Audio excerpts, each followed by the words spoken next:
Caro Padre Celeste, in questo sublime sabato 18 ottobre 2025, effondiamo sincera gratitudine per le gioiose benedizioni che permeano le nostre vite. Possa la tua radiosa presenza infonderci serenità, gioia e profonda gioia.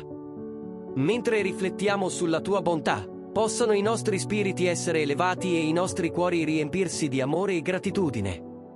Nel nome di Gesù, preghiamo. Amen.